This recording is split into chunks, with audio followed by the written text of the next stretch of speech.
Bom dia, mais uma vez aqui, um prazer. Nós fazemos a abertura desse caso, o último seminário do IBRAC do ano. Tem sido, de fato, uma maratona. E os seminários temáticos, eles são sempre muito esperados, porque eles geralmente são o ápice das atividades dos comitês, e, no caso, o Comitê de Compliance do IBRAC.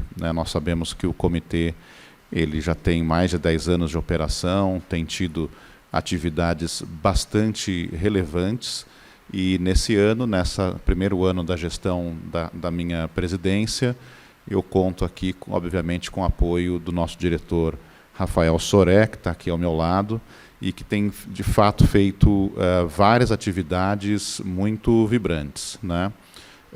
Nós temos reuniões periódicas, é importante dizer, são reuniões mensais, algumas virtuais, algumas presenciais, com participantes especiais, que até mesmo estrangeiros, e também, como é bem a marca do IBRAC, nós também trabalhando diretamente com as autoridades relevantes para determinada temática.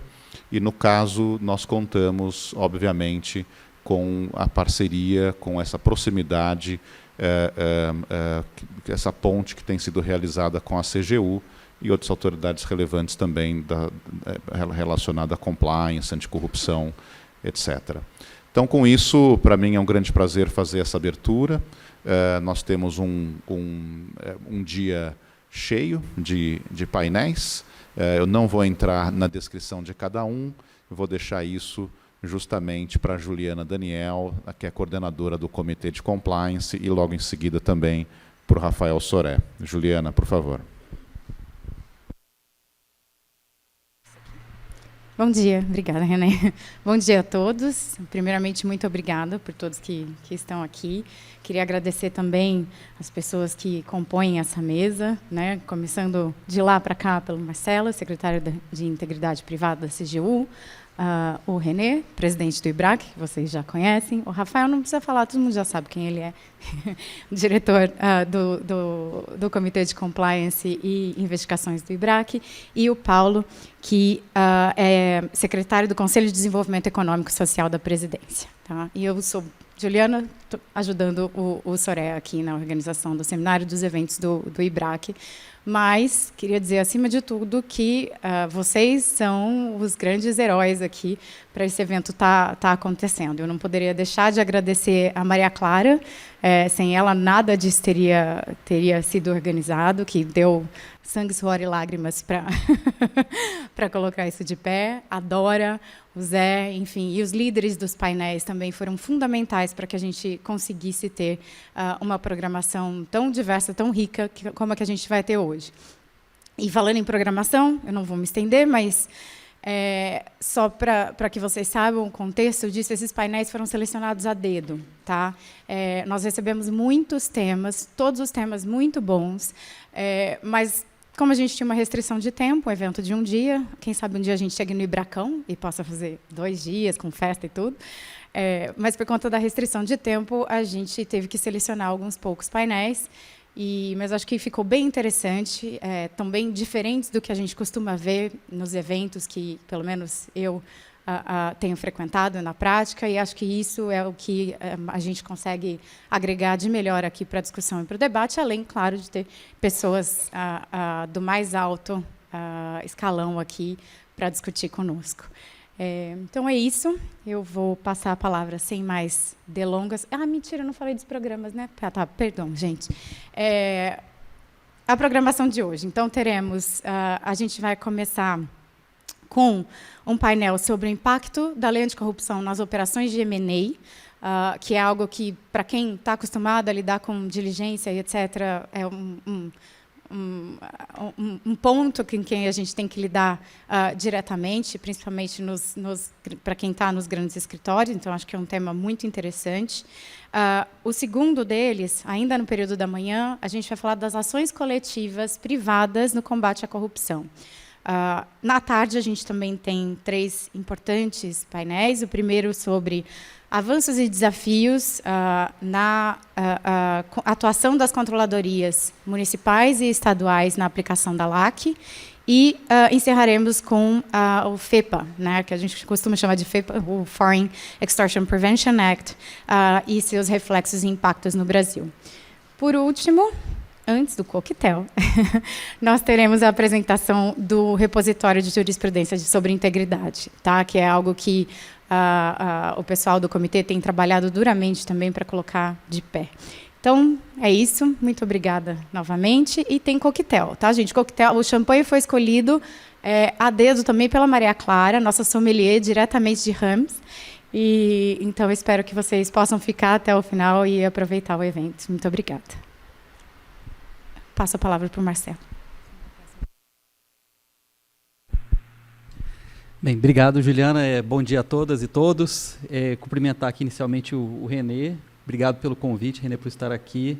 Obrigado também ao Rafael e à Juliana pelo convite e pela parceria, que a gente vai poder dar notícia, inclusive, de alguns dos resultados hoje, né? E cumprimentar também meu amigo aqui, o Paulo Henrique, de várias parcerias, né, Paulo? Não só as que estão em curso, mas com certeza as que também ainda virão. Bem, vou ser breve aqui, mas, Renê, eu queria comentar algumas coisas, aproveitar o público. Tem uma história que sempre que eu venho no IBRAC eu conto. Eu espero que quem esteja aqui já não tenha escutado ela repetidas vezes, mas para mim ela é muito simbólica. A primeira vez que eu estive aqui no IBRAC foi em 2015. E quando chegou o convite, a lei anticorrupção ainda estava praticamente engatinhando na CGU, né?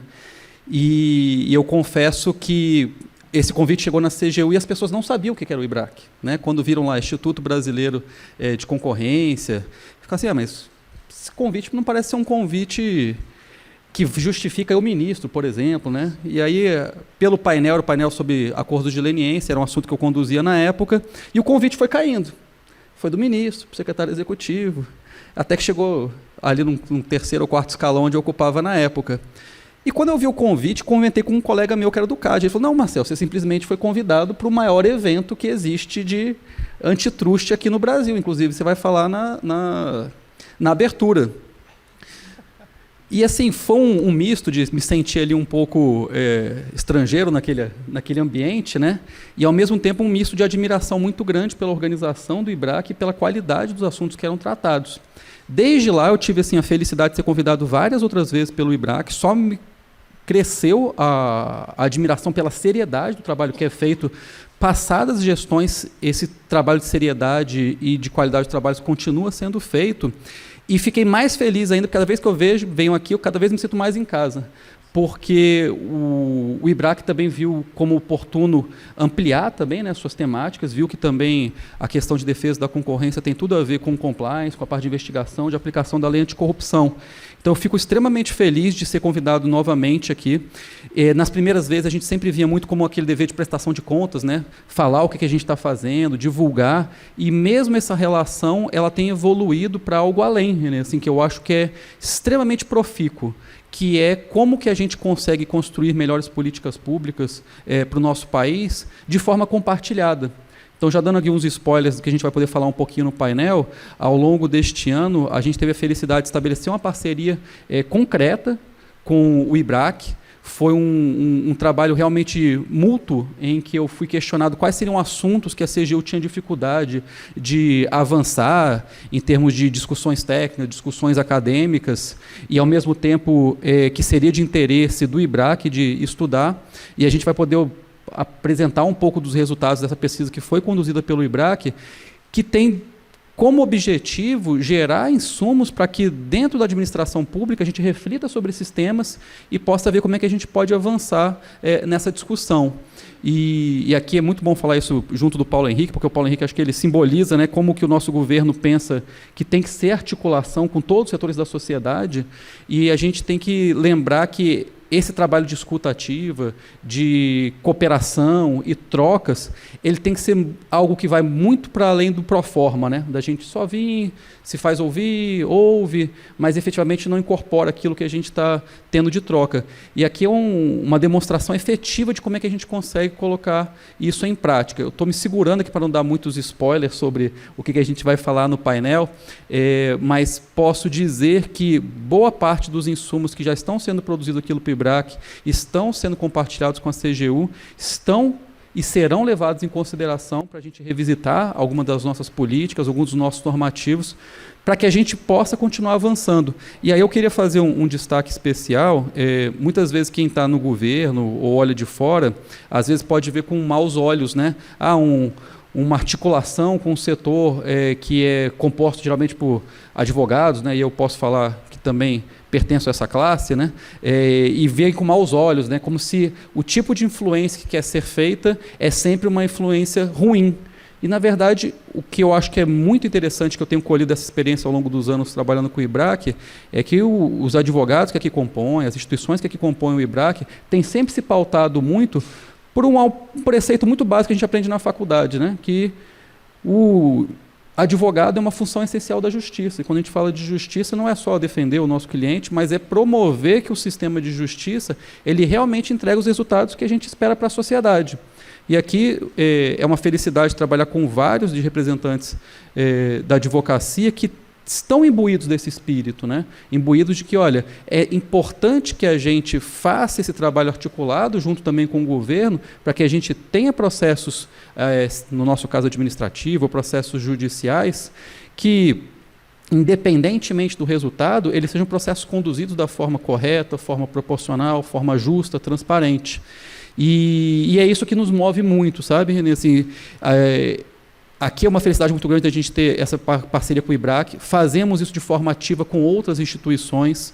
A FGV, já de alguns anos, conduz um grupo de trabalho que é composto por servidores da CGU e por acadêmicos da FGV, que tem produzido vários estudos que também eles nos auxiliam, seja por críticas, seja por provocações, para que a gente faça esses necessários avanços na aplicação da lei anticorrupção e outras frentes.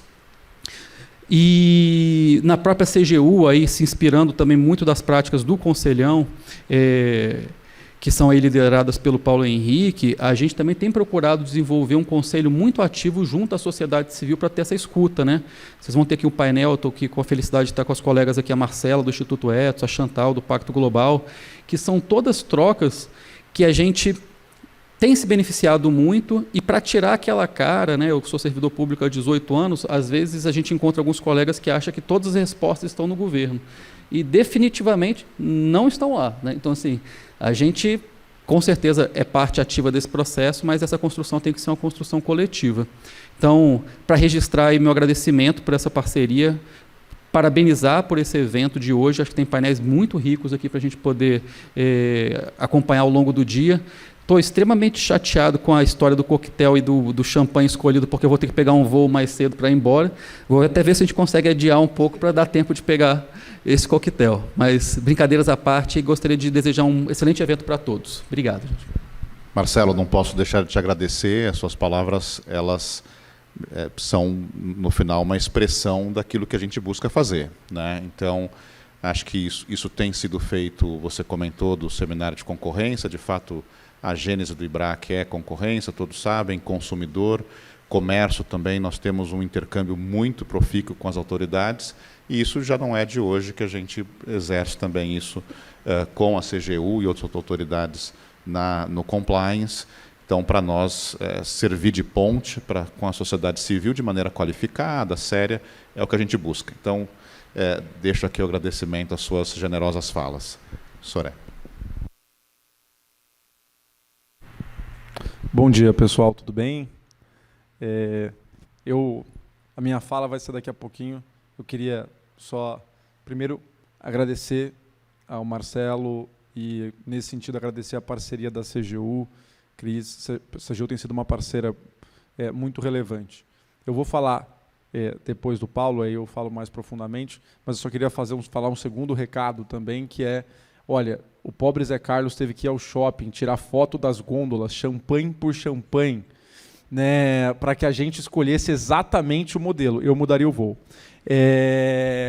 Então, eu vou passar a bola para o Paulo, porque eu sei que o Paulo, muito gentilmente, foi chamado para estar em Brasília, numa reunião no Palácio do Planalto, daqui a algumas poucas horas, e resolveu ainda assim não perder o evento, ele tem que sair daqui a pouquinho.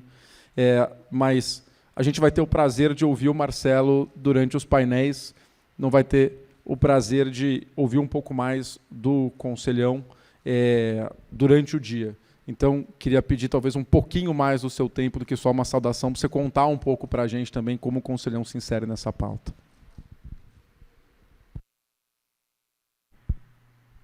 Muito bem. Me ouvem, sim. Obrigado, Rafael. Olha, em primeiro lugar, bom dia, né, a todas e todos vocês. Eu já antecipadamente, viu, Renê, peço desculpas por se eu tiver que sair, né, ainda antes do painel acabar. Eu viria só para o painel de hoje, mas eu tomei uma decisão imprudente, que foi a de vir ontem para ver o jogo do Palmeiras. Que, como vocês sabem... Não... Então, quer dizer, pela minha passagem de São Paulo, esse painel vai ser o melhor momento, a melhor lembrança que eu vou levar de São Paulo entre hoje e ontem vai ser o nosso painel juntos. Mas eu de fato, corri aqui porque eu fiz questão de estar com vocês e peço desculpas de ter que voltar. A gente tem hoje o fechamento das metas fiscais, né, anúncio do pacote, então nós estamos num dia muito agitado lá no Palácio do Planalto. Eu queria agradecer muito a oportunidade de estar aqui, na sua figura, viu, René, em primeiro lugar, dizer que, olha, é um orgulho para o Brasil. Eu estou sem voz porque eu estou doente, não é por causa do jogo não, viu, gente? É porque eu estou há alguns dias me recuperando de uma gripe.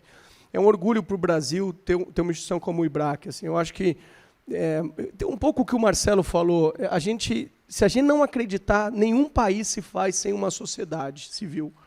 Quer dizer, não tem governo que dê conta, não tem universidade que dê conta. Quer dizer, ou os atores e as atrizes privadas assumem os temas, assumem o desenvolvimento, né, intelectual, institucional do país, ou um país está fadado a fracassar. Isso é um pouco do que eu vou dizer. A gente sempre acha bonito quando a gente vai para a Europa, para os Estados Unidos, e vê, né, a profusão de entidades privadas que estão lá no dia a dia desenvolvendo campos intelectuais. Eu acho que o IBRAC é um símbolo disso. Então, eu tenho uma alegria grande de estar aqui, e na sua figura te parabenizo, viu, René? Acho que você tem feito uma grande gestão, acompanho um pouco pelo Soré. E falo isso do IBRAC, falo também do Piero Neto. Quer dizer, acho que o Piero Neto é um exemplo disso também, o que seria o Brasil sem o Piero Neto, o Machado Mer, todos esses grandes escritórios que desenvolveram o capitalismo brasileiro. Sem essa gente, nós não teríamos construído o país que a gente construiu. O Brasil entrou nos anos 30 exportando café, chegou nos anos 80 exportando avião. Isso não é milagre. Isso foi feito por uma geração, né, de muita gente, de empresários, mas de advogados. A sociedade não gosta de ver muito valor na gente, né? Os advogados, você pega desde a Grécia Antiga, quando se fala de advogado, é em tom pejorativo, né? Mas a gente tem feito muito, e sem as modernizações institucionais, o Brasil não teria avançado. Então, René, digo que me convidem sempre, vou estar sempre aqui, parabéns pelo trabalho. Quero também dar um abraço forte no Marcelo.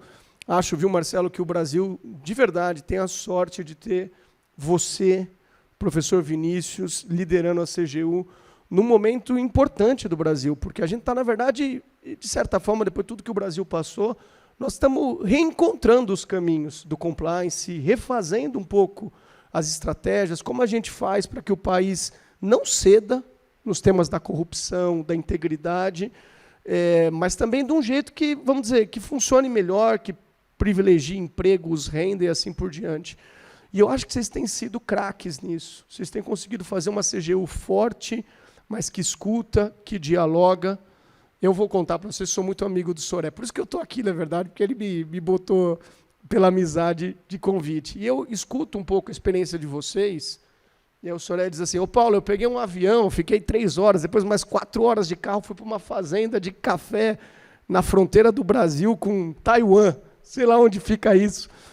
E, Paulo, lá é diferente, meu amigo. Né? O jeito que a cultura da região, que as coisas se organizam, o jeito de contratar as pessoas. E as pessoas ali estão de boa fé, estão trabalhando para produzir, para gerar renda.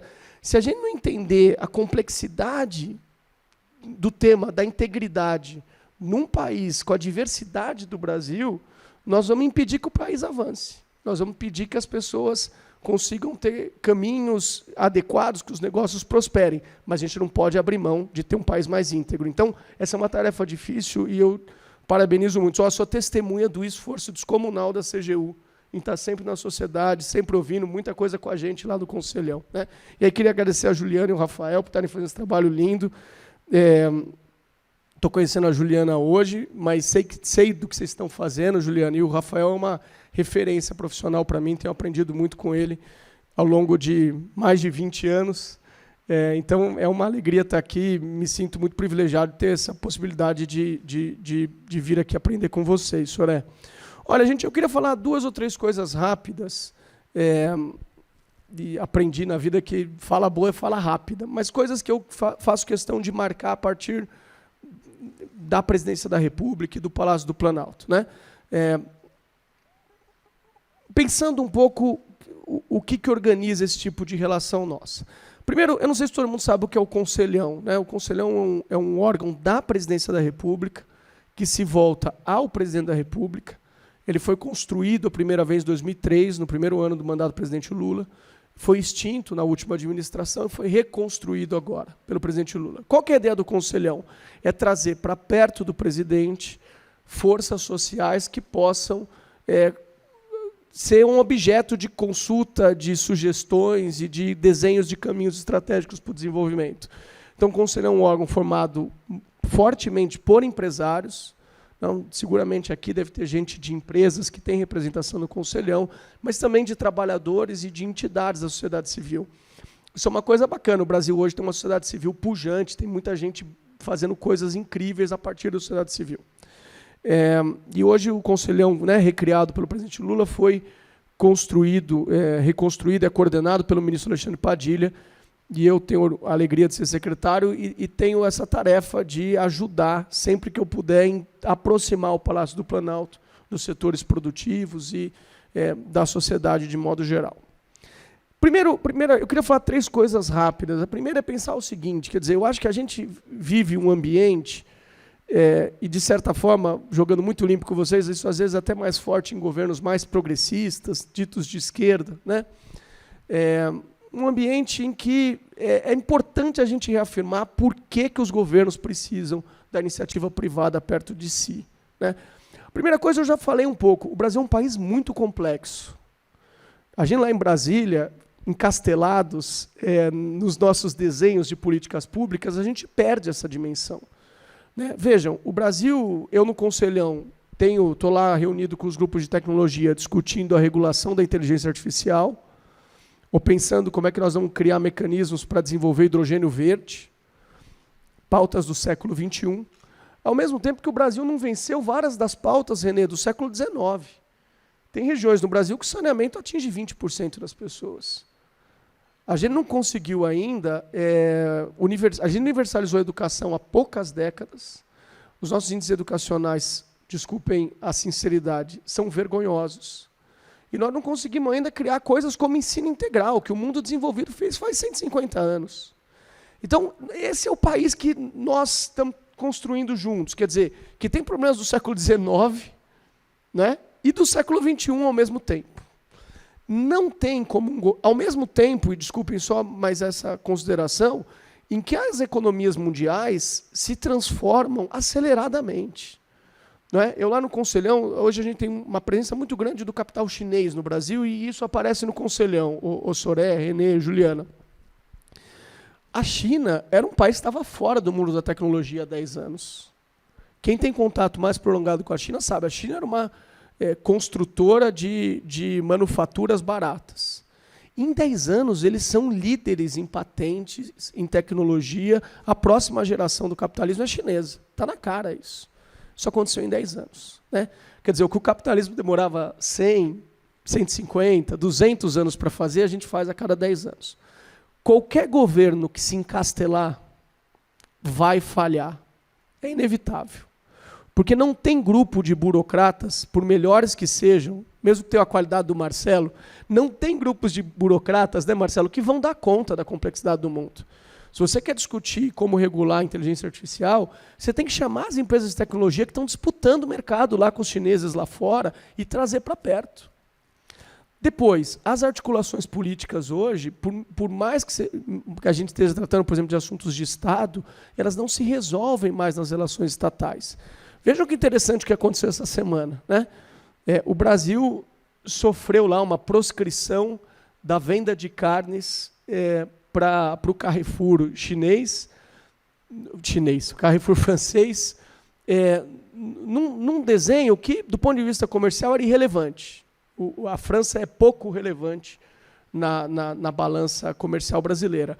Mas, do ponto de vista simbólico, era muito relevante, porque isso afeta o acordo do Mercosul, que é uma coisa que o Brasil está tentando fazer há mais de 20 anos.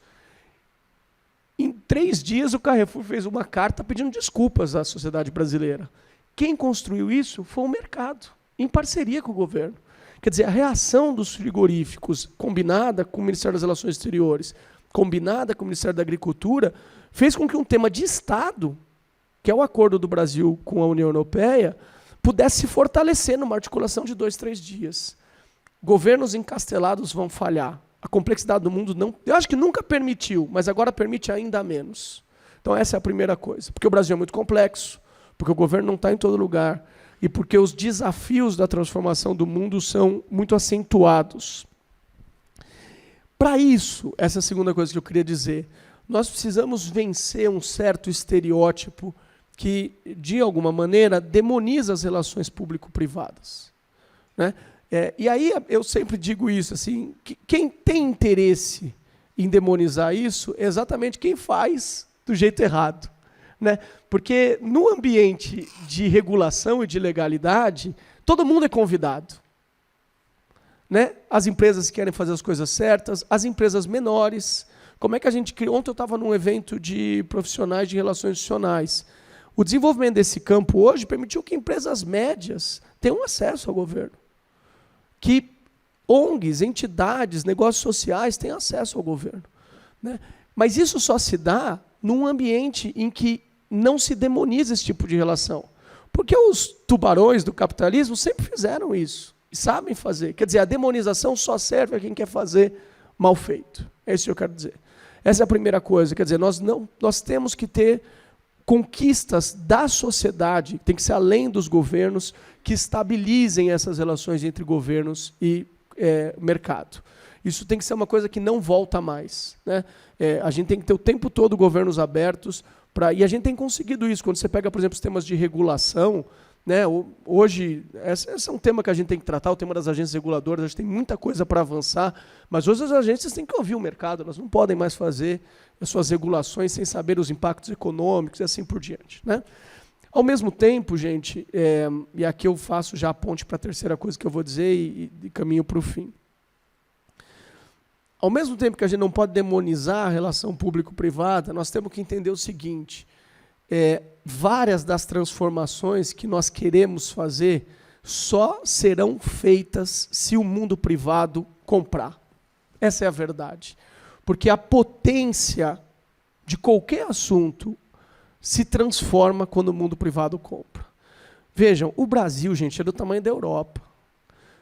Com uma precariedade de recursos, de gentes, de servidores, que não permite que a gente tenha o aparelho de fiscalização, de educação, de desenvolvimento que a gente gostaria de ter como sociedade.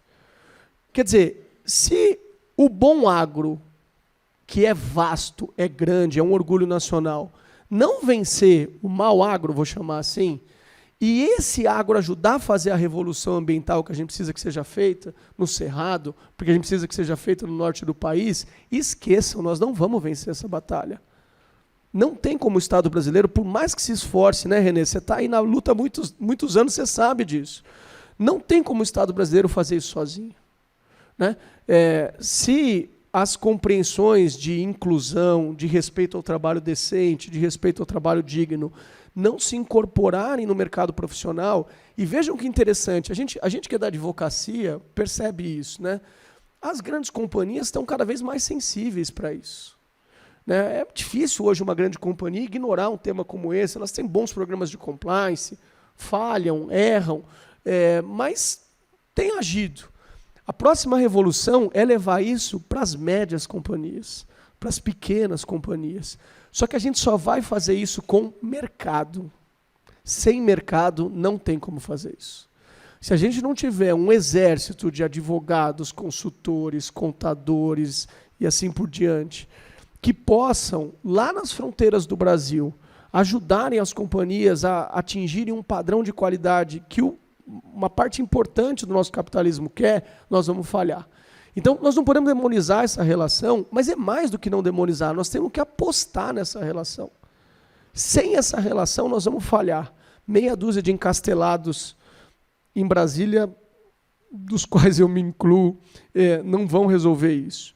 Por fim, eu queria dizer uma coisa que tem um pouco a ver com a segunda, e aí eu deixo um pouco a minha mensagem final, né? O direito, as instituições, elas só funcionam quando elas são reais, quando elas estão na prática. Nós, no Brasil, temos uma cultura jurídica muito pautada nas normas ainda. A gente não venceu isso ainda tão bem. Até acho que a gente está avançando, né? Então, nós temos um certo fetiche com as leis. A gente acha que quando a gente põe uma coisa na lei, pronto, isso está resolvido, né? E eu, que sou professor de direito, sou historiador de direito, sei que, na verdade, isso poucas ideias são mais falsas que essa, pelo menos no mundo institucional. Portanto, a gente só vai vencer essas batalhas, como eu estava dizendo no segundo ponto, quando as culturas se instalarem, né? Quando a sociedade ganhar uma cultura de integridade. E o que nós temos que fazer, e esse papel, honestamente, quem pode fazer é o mercado privado, é mostrar para a sociedade que o Brasil precisa disso para atingir os níveis sociais e econômicos que ele merece. Em primeiro lugar, nós não podemos mais ter uma sociedade com os níveis de exclusão, de miséria e de indignidade laboral que nós temos. Gente, é um fracasso como sociedade o que a gente tem vivido no Brasil, né? E aí eu me orgulho muito de participar de um governo que jogou a fome lá embaixo de novo, aumentou a renda dos trabalhadores, a gente tem um controle da inflação, quer dizer que tem trazido bons índices para a sociedade, mas é pouco. Nós precisamos trazer mais, nós precisamos entregar mais, nós precisamos fazer com que as pessoas vivam condições de vida melhores, né? Parte da crise política tem um pouco a ver com isso. As pessoas sentem, uma parte da sociedade sente que vive pior, que já viveu melhor, a gente precisa lidar com isso. Depois, e essa é a última coisa que eu queria dizer, e esse é um papel de vocês, é vocês que têm que fazer isso. Nós temos que conseguir construir no capitalismo brasileiro a percepção de que o ESG é importante para o desenvolvimento do capitalismo brasileiro. Aí, os europeus dão baile na gente. Vocês vejam esse tema da carne, né? Os europeus têm sabido usar os temas da integridade como formas de competir. E essa é a verdade. Em vários momentos, esses temas vêm para nós como formas, honestamente, de desabilitar empresas brasileiras, desabilitar parte do mercado brasileiro, que é altamente competitivo, né? Nós temos um agro, para falar de um tema que às vezes é até um pouco tabu no país, nós temos um agro com índices ambientais incomparáveis com qualquer outro agro do mundo. Isso quer dizer que a gente não tem que combater o grileiro, o sujeito que incendeia a floresta? Não, claro que não. Mas nós temos que ressaltar o nosso bom agro e mostrar para o mundo, mostrar para os europeus, mostrar para os orientais que ninguém produz com o nível de energia limpa, com o nível de preservação ambiental que nós temos no Brasil. Então nós temos que virar esse jogo. Como é que a gente usa o tema da integridade para favorecer o Brasil na disputa internacional? O mundo está cada vez mais globalizado, nós precisamos voltar para a disputa internacional de um jeito forte, né? E nós não vamos construir essa resposta a partir de Brasília, ou do Palácio do Planalto, ou da Universidade de São Paulo, onde eu tenho a alegria de fazer parte. Nós precisamos construir essa resposta coletivamente.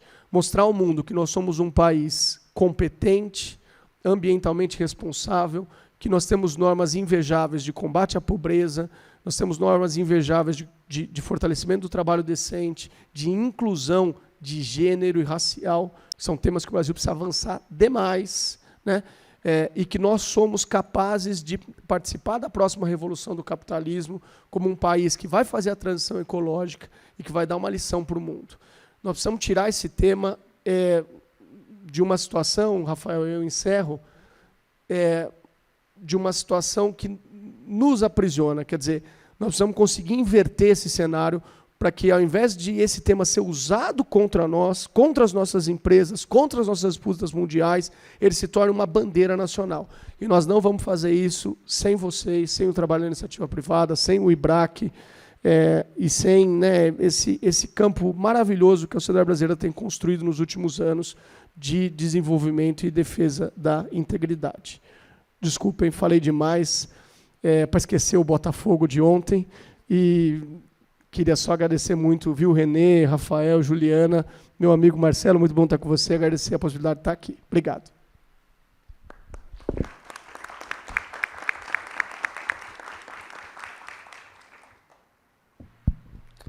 O bom de ser amigo das pessoas e o ruim de ser amigo das pessoas é o seguinte, né?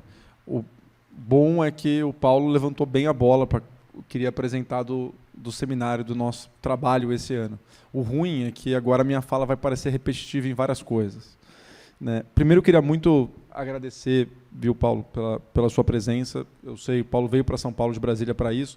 Além de, né, coordenar a maior iniciativa de diálogo público-privado no governo federal, Paulo é pai de 2 meninas que ficam aqui em São Paulo, professor da Faculdade de Direito da USP, né, presidente da Associação dos Antigos Alunos também do Largo de São Francisco, que é a pior coisa que ele faz, porque me forçou a ser tesoureiro, e, além disso, deve ser síndico do prédio dele também. Gente, eu vou, né, pegar aqui a minha fala para prestar algumas contas que eu preciso prestar para vocês que estão aqui, sobre um pouco do que a gente fez e como a gente pensou esse ano, né, do Comitê de Compliance, da Diretoria de Compliance do IBRAC, contar um pouquinho como isso dialoga com a programação que a gente tem para esse dia de hoje. O Renê falou muito bem, né, sobre o papel do IBRAC de construir pontes, e eu acho que a programação de hoje foi pensado nisso. O Renê também falou muito bem sobre hoje ser o ponto alto, né, do trabalho da diretoria, do Comitê de Compliance. E queria, então, mostrar um pouco como o dia de hoje dialoga. E o bom da gente fazer isso no final do ano é justamente que pode ser o momento da gente fazer esse sopesamento. E vou usar justamente nisso os apontamentos que o Paulo bem trouxe na fala dele, né? Antes só de eu entrar nessa parte mais material, eu queria fazer só os agradecimentos também. E não só os agradecimentos pelo dia de hoje, para quem ajudou a colocar esse evento de pé, mas também os agradecimentos para todos vocês que fizeram com que o Comitê de Compliance fosse, na minha visão, esse ano tão prazeroso de participar, tão bacana, entregando resultados tão legais, né? O primeiro agradecimento é ao Renê, né, e nele eu faço agradecimento a toda a diretoria do IBRAC, né, quando eu fui chamado para compor a chapa, fiquei muito orgulhoso, muito feliz, né, e contar com a honra de ser diretor de compliance, para mim, de uma gestão que é tão aberta, tão democrática e tem conquistado tanto, é motivo de muita honra. Segundo, eu queria agradecer os meus coordenadores. Começo agradecendo a Juliana, que é a coordenadora de eventos. Sem a Ju, a gente não teria conseguido organizar isso hoje. A Ju também passou grande parte desse nosso primeiro ano de mandato fora do país, o que fez com que eu me sentisse William Bonner toda vez que a gente ia fazer uma reunião, que eu perguntava: onde está você, Juliana Daniel? E ela estava cada vez num lugar do mundo. Ajudou a gente teve uma reunião esse ano, né, em que participou o Sapin, né, o ministro Sapin, que dá nome à lei francesa anticorrupção, a Sapin-II, e a Juliana serviu como a pessoa que nos colocou lá presencialmente em contato e acabou fazendo trabalho de TI no escritório do ministro Sapin também, foi muito bacana, né? E agradecer também os demais coordenadores que estão aqui hoje, né? A Carla foi uma parceira de jornada esse ano, super importante, sobretudo no relacionamento com a CGU, que eu já vou chegar daqui a pouquinho na minha fala para agradecer. A Carla tem sido uma companheira extremamente importante para a gente conseguir trilhar esse ano. A Giovana vai mediar um painel aqui hoje, levando à frente uma parte acadêmica super relevante do nosso comitê, e ao Maurício, da EGE, que está ali também, que coordena a nossa frente de empresas. A gente tem, acho que no IBRAC, uma grande quantidade de advogados muito qualificados. Eu acho que todas as bancas, né, que participam tanto da economia brasileira são parte do IBRAC, e a gente tem o desafio de, se a gente quer construir uma ponte, né, fazer com que essa ponte, a travessia, também tenha a visão das empresas, sobretudo na área de compliance. A EGE tem ajudado nisso, né? E agora eu queria agradecer especialmente sobre o dia de hoje, a Maria Clara, a Juliana já falou, eu tive bebê tem 3 semanas, e então isso fez com que eu ficasse um pouco ausente das coisas que eu precisava fazer. Né? E minha bebê ficou um tempo lá no hospital, e para eu conseguir focar lá, eu precisei de gente que eu podia confiar e que eu podia contar fazendo as coisas acontecer.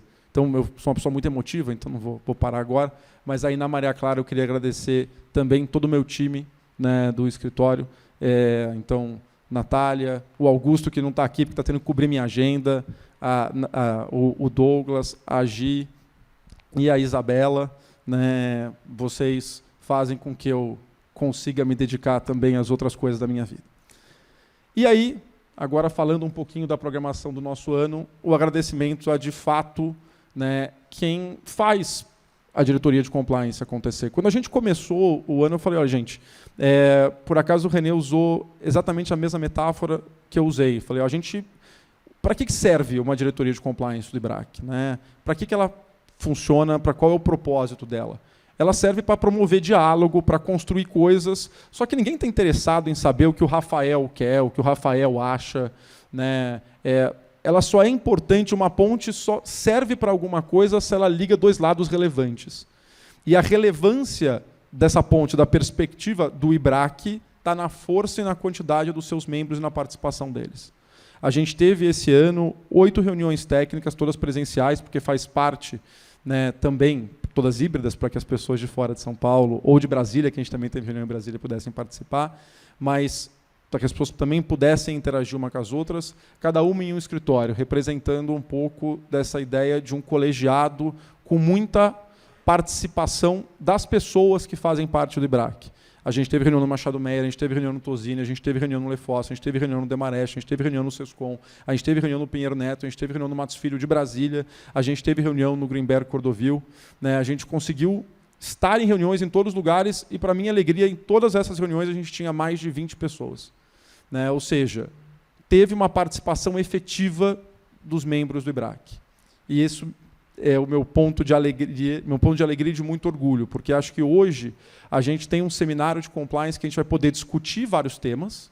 Muitos dos temas que o Paulo trouxe para a gente aqui hoje vão estar em discussão com painéis inscritos, todos eles por membros do comitê, não foram painéis inscritos por mim, pela Ju, por ninguém, foram por pessoas que, né, trouxeram os temas para a gente, mas a gente não só vai poder discutir esses temas, mas a gente vai poder entregar coisas para a comunidade, para a sociedade, para os associados, para a Controladoria Geral da União. Né? Então, a gente tem, logo depois do almoço, uma entrega super relevante, que é uma pesquisa importante que o IBRAC fez, a primeira pesquisa do tipo, sobre qual é o impacto da lei anticorrupção, dos programas de integridade, no cenário de fusões e aquisições para o Brasil. Uma pesquisa super importante que dá dados para a gente entender, e um ponto que o Paulo trouxe já aqui na fala dele.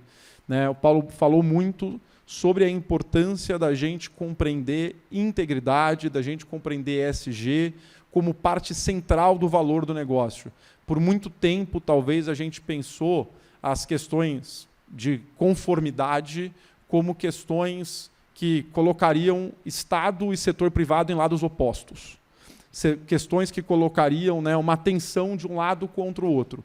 E o que a gente nota, sobretudo quando a gente vê movimentos que tentam utilizar o discurso da integridade para a manutenção do status quo global de desigualdade, o que a gente nota é que a gente, para conseguir de fato um desenvolvimento social para o Brasil, a gente tem que olhar para essa pauta como uma pauta de consenso. Uma pauta em que setor privado e Estado trabalham do mesmo lado. E, nesse sentido, essa pesquisa, na minha visão, já mostra um efeito prático disso, que é o seguinte: se você tem uma empresa e você quer saber quanto a sua empresa vale, grande parte desse valor está ligado às suas práticas de integridade. E essa pesquisa dá dados palpáveis para a gente mostrar para empresários de todos os tamanhos que, olha, a integridade não é só uma coisa que você faz porque é bonito, não é uma coisa que você faz porque seu advogado fala que é legal, não é uma coisa que você faz porque o pessoal do governo, lá da CGU, faz um discurso, é uma coisa que você faz porque também significa valor do seu negócio, quanto ele vale, o quanto ele é avaliado, quão barato você vai conseguir crédito. E essa pesquisa é um motivo de muito orgulho. Thiago Jabor, né, a Renata Musi, a Laís, todo o pessoal que trabalhou nisso, tem todo o mérito desse assunto, vão apresentar isso logo depois do almoço, que eu acho que é um ponto muito alto aqui, uma entrega que a gente faz super relevante. E a gente tem também, no final do dia, uma outra entrega importante, o repositório de jurisprudência de legislação anticorrupção, que a gente começa a entregar. E por que a gente começa a entregar? Quando a gente começou a conversar sobre, né, o que os associados do IBRAC queriam do Comitê de Compliance, eles queriam construir uma ponte para poder ajudar e se dialogar de modo construtivo com os órgãos de Estado, né, e vou chegar no agradecimento à CGU logo mais, mas eles também queriam ajuda na sua prática cotidiana, porque um dos problemas que faz com que muitas vezes compliance, como ESG, possa ser usado como uma desculpa discursiva para você, né, fingir que está fazendo por um motivo bom algo que é ruim. Então, para você, por exemplo, né, muitas vezes, você fala assim, por que eu tenho que fazer tal coisa? Eu quero fazer porque eu quero ser protecionista. Por que eu estou fazendo? Não, porque eu quero proteger a Amazônia. Eu estou fazendo porque eu quero proteger direitos humanos.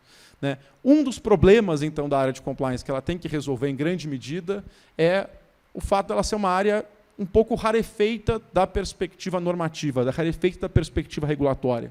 Muitas vezes a gente se pega falando, por que eu dou tal recomendação para cliente? Por que eu dou tal recomendação? Melhores práticas. Né? Mas que melhores práticas? Quem decidiu? E um dos pontos centrais disso é a gente conseguir trazer para os advogados, trazer para quem assessora as empresas brasileiras em questões de compliance, aquilo que os órgãos de Estado têm produzido de modo muito claro, muito concreto na sua jurisprudência administrativa. Né? A CGU já faz um ótimo trabalho de publicar as suas decisões, um ótimo trabalho de transparência. O que a gente fez, então, e apresenta hoje, é o começo de uma ferramenta para os associados. Os associados do IBRAC, então, vão poder olhar lá e conseguir ver catalogado por item da lei anticorrupção ou por item de outra legislação correlata como foram as decisões da CGU. E a ideia é a gente expandir isso para o ano que vem. A gente vai ter hoje aqui à tarde, né, um painel muito importante, um painel que fala justamente dessa dimensão nacional da legislação.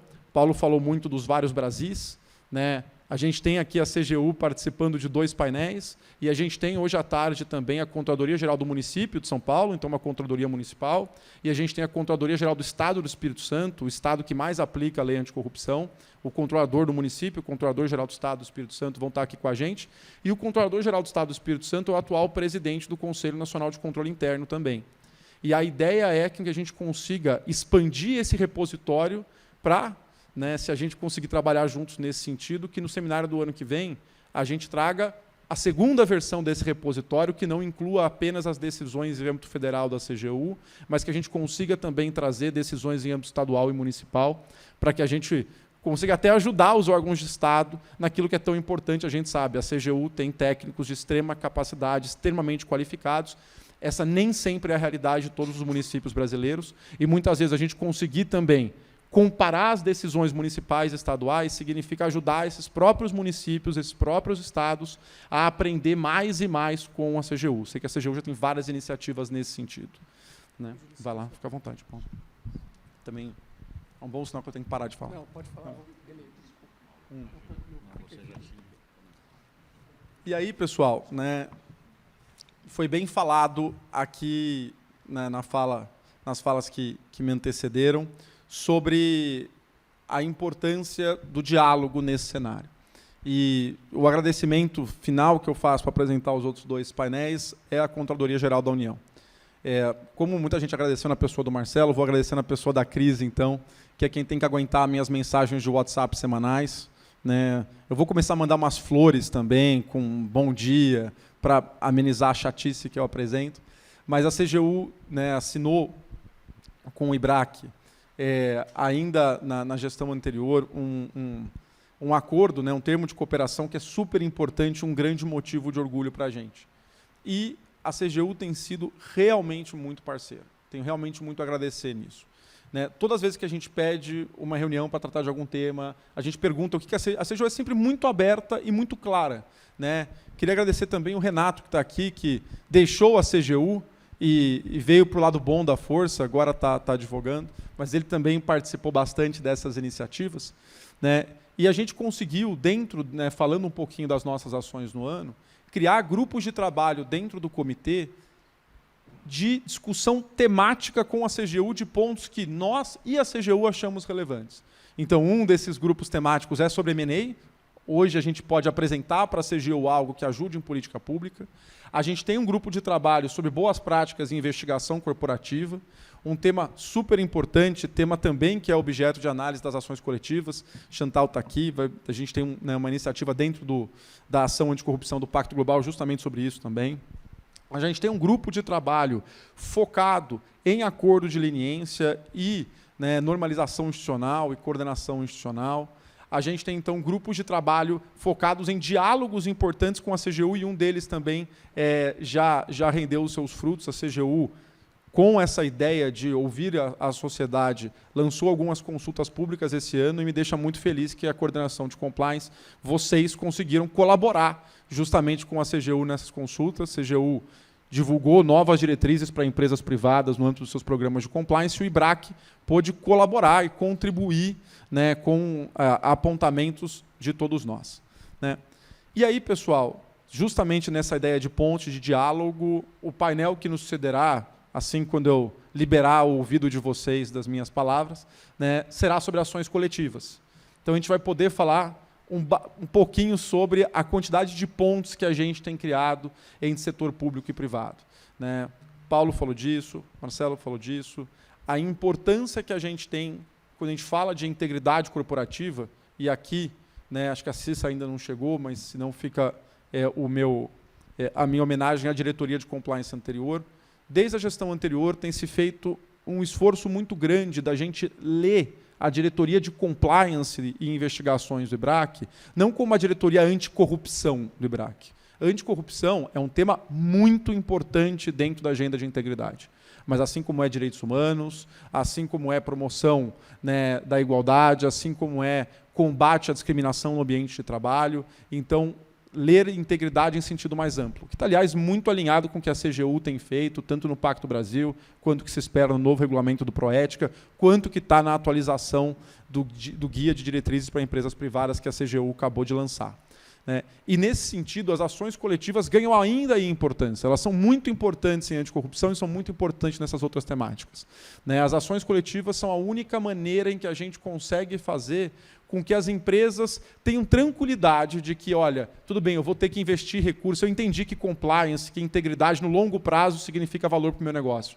Mas no curto prazo, se só eu investir nisso e meu concorrente não investir, as outras empresas do meu setor não investirem, amanhã o meu produto está mais caro na prateleira e eu vou à falência, né? As ações coletivas são uma resposta a isso também, de mostrar que essa empresa não está sozinha e da gente conseguir, né, construir soluções dialogadas. E a gente tem lá, como último painel antes do lançamento do nosso repositório, um painel super importante quando a Ju apresentou, o painel do FEPA, né, que tem muito a ver com as pontes que o IBRAC serve.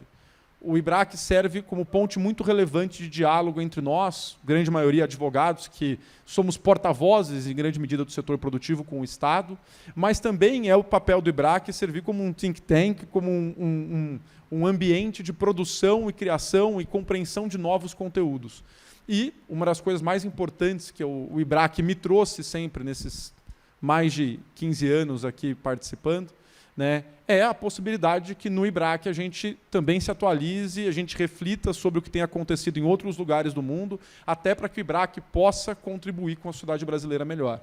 Então, a gente tem como último painel do dia a apresentação e a discussão de uma legislação americana que é bastante nova, que tem tudo a ver com a pauta de integridade, que é algo que eu não vi sendo discutido com profundidade no Brasil ainda, e que faz com que nós, né, operadores dos mecanismos de integridade, possamos, então, refletir sobre essas pautas, compreender como essa pauta pode ser aplicada no Brasil e, assim, contribuir melhor com os órgãos de Estado. Pessoal, esse era o recado que eu queria passar para vocês. Então, primeiro ponto, muitos agradecimentos às pessoas que fizeram esse dia possível, e aqui faltou agradecer a Dora e ao Zé Carlos, ao time do IBRAC e ao pessoal que está aqui trabalhando na técnica, tirando as fotos, organizando o Coffee Break, quem, né, consegue fazer que a gente esteja confortável aqui. Agradecer as pessoas, né, que fazem com que a nossa diretoria tenha funcionado. Na minha visão, eu ia falar nada modesta, mas tem toda a modéstia, porque tem pouco a ver comigo, tem muito a ver com vocês. Muito bem nesse ano, que são as pessoas que fazem parte desse comitê, né, os diretores. Agradecer, em especial, a todas e todos que conseguiram também estar aqui hoje. Sei que não é fácil. Esse é o seminário de compliance do IBRAC mais cheio que a gente já teve, né? A ideia é que a gente consiga, ano a ano, né, a gente vai programar ano que vem para fazer, talvez, no Allianz Parque, que nem um show, né, metas ambiciosas, né? E aí o último ponto que eu queria falar, olhando para a nossa programação, né, que a programação de hoje dialoga justamente com essa ideia de ponte, como é também o nosso planejamento para o ano que vem. No ano que vem, é o planejamento que a gente consiga aprofundar a participação de cada um dos membros, trazer mais entregas, e para isso eu termino com um convite, o convite para que todos vocês participem das ações do comitê no ano que vem. A gente quer continuar tendo as nossas reuniões mensais, a gente quer ter o seminário ainda mais rico e ainda mais cheio, e a gente quer trazer ano que vem não apenas 2 entregáveis, a gente quer trazer ano que vem 4 entregáveis que a gente já tem combinados com a CGU.